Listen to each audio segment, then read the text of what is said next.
നമുക്ക് വാട്സപ്പിൽ ഒരു മെസ്സേജ് ഏതെങ്കിലും ഭാഷയിൽ നിന്ന് വരികയാണെന്നുണ്ടെങ്കിൽ അത് നമ്മൾ എങ്ങനെ, ഭാഷ നമുക്ക് അറിയില്ല എന്നുണ്ടെങ്കിൽ വായിച്ചെടുക്കാൻ ബുദ്ധിമുട്ടാണ്. അതിന് വേണ്ടിയിട്ടുള്ള എളുപ്പമാർഗമാണ് ഗൂഗിൾ ട്രാൻസ്ലേറ്റ് എന്ന് പറയുന്ന ഒരു ആപ്ലിക്കേഷന്റെ ആവശ്യമുണ്ട്. ആപ്ലിക്കേഷൻ ഓപ്പൺ ചെയ്യുന്ന സമയത്ത് നമുക്ക് ഇങ്ങനെ കാണാൻ സാധിക്കും. നമ്മുടെ പ്രൊഫൈൽ ഐക്കണിൽ നമ്മളൊന്ന് ക്ലിക്ക് ചെയ്യുക.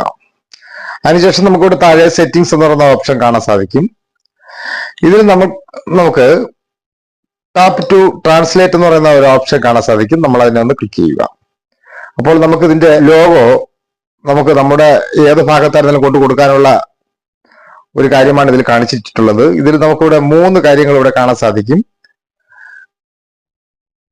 അത് നമ്മളൊന്ന് ക്ലിക്ക് ചെയ്യുക. ഇത്രയും ആയി കഴിഞ്ഞാൽ നമുക്ക് ഈ മാനേജ് ആക്ടിവിറ്റി എന്ന് പറയുന്ന ഒരു ഓപ്ഷൻ ഇവിടെ കാണാൻ സാധിക്കും. നമ്മൾ അതിലൊന്ന് ക്ലിക്ക് ചെയ്യുന്ന സമയത്ത് ഇതിന്റെ ഐക്കൺ ഇതുപോലെ വന്നത് നമുക്ക് കാണാൻ സാധിക്കും. ഇനി നമ്മൾ എവിടെ പോയാലും ഈ ഫോണിൽ ഏത് ഭാഗത്ത് പോയാലും ഈ ഐക്കൺ ഇവിടെ കാണാൻ സാധിക്കും. നിങ്ങൾക്ക് കാണാൻ സാധിക്കും ഒരു ഇംഗ്ലീഷ് മെസ്സേജ് ഇവിടെ കാണാൻ സാധിക്കും. നമ്മളതൊന്ന് ലോങ് പ്രസ് ചെയ്തതിനു ശേഷം നമുക്കിതില് ലാംഗ്വേജ് സെലക്ട് ചെയ്ത് കൊടുക്കേണ്ട ഒരു ആവശ്യമുണ്ട് കേട്ടോ. ഞാനിപ്പോൾ ഇതിൽ ഡയറക്റ്റ് ലാംഗ്വേജ് ഇംഗ്ലീഷ് കൊടുത്തതിന് ശേഷം അതിനുശേഷം നമുക്കിവിടെ ഏത് ഭാഷയിലേക്കാണ് നമുക്കിത് മാറ്റേണ്ടത് എന്നുള്ളത് നമ്മളിവിടെ താഴെ രേഖപ്പെടുത്തുക. ഇപ്പോൾ ഞാൻ ഒന്ന് ക്ലിക്ക് ചെയ്യാൻ പോവുകയാണ്. അത് നമ്മൾ മലയാളമാക്കി കൊടുക്കുക.